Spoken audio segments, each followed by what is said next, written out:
Welcome to today's lesson on the difference between management and training and how both are an important part of an effective training plan. First off, we will talk about what management is and what it can look like in different environments. To begin, management means your puppy is not learning any new behaviors because we as humans are taking control of the environment. They cannot perform either a good or bad behavior. This is a key component to teaching puppies appropriate responses. For example, we crate train our puppies when we cannot watch them to avoid accidents in the house. Why should we be using management in our training plan? It avoids allowing our dogs to be rewarded for displaying a negative behavior while we train a new, appropriate behavior. Using our crate training example, we continue to use the crate while we take our puppies out to the bathroom on leash every half hour to 45 minutes. This is to avoid them having accidents in the house and thinking that that is okay. What are some management tools we can use in a home setting?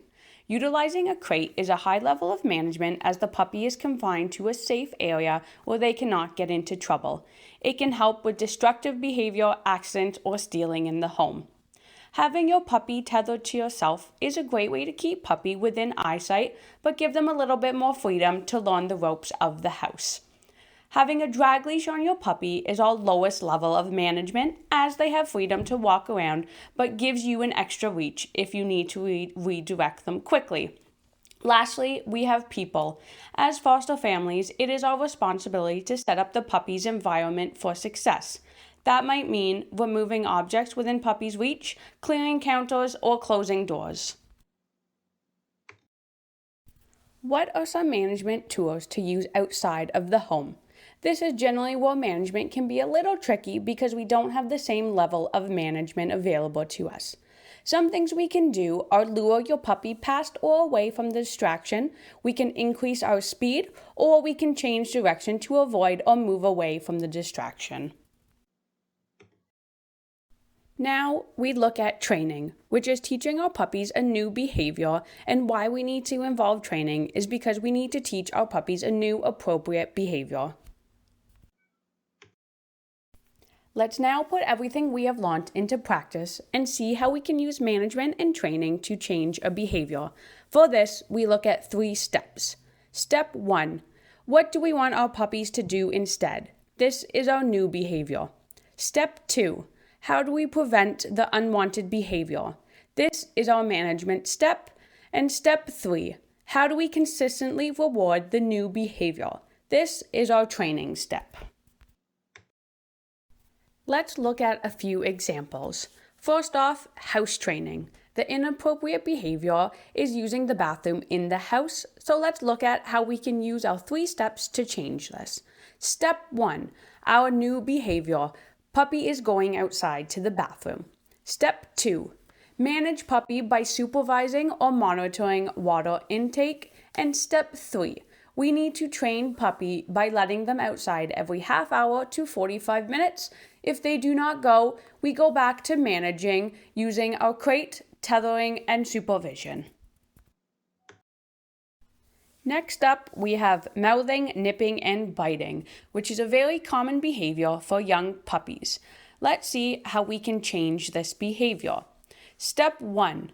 Our new behavior. We want puppies to be gentle or use a chew toy instead of our hands and fingers.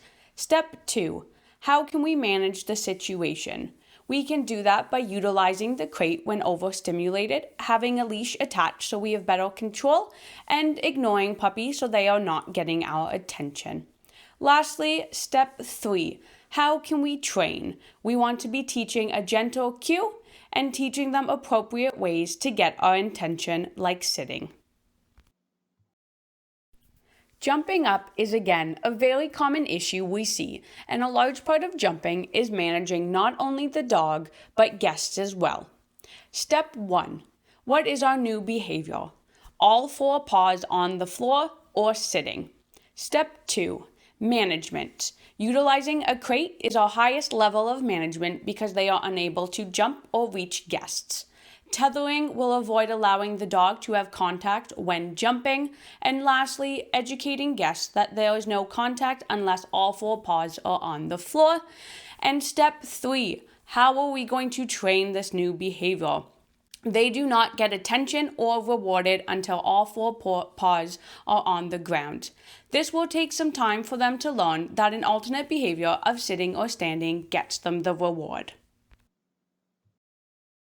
When training doesn't completely fix the behavior. Some dogs will always need to have some level of management in their lives, and it is up to us to realize that. For example, an extremely dog-distracted dog may always need some extra distance or a food lure to help pass. A counter-surfing dog will likely always need to be managed and not have free access to areas where items are available to be stolen. It is important that we instill good management practices from a very young age along with a training program to give our puppies the best chance at success. Next time your puppy is performing a behavior you do not like, think about the 3 steps. Number 1, what new behavior do we want? Step 2, how can we manage the environment? Step 3, how are we going to train the new behavior?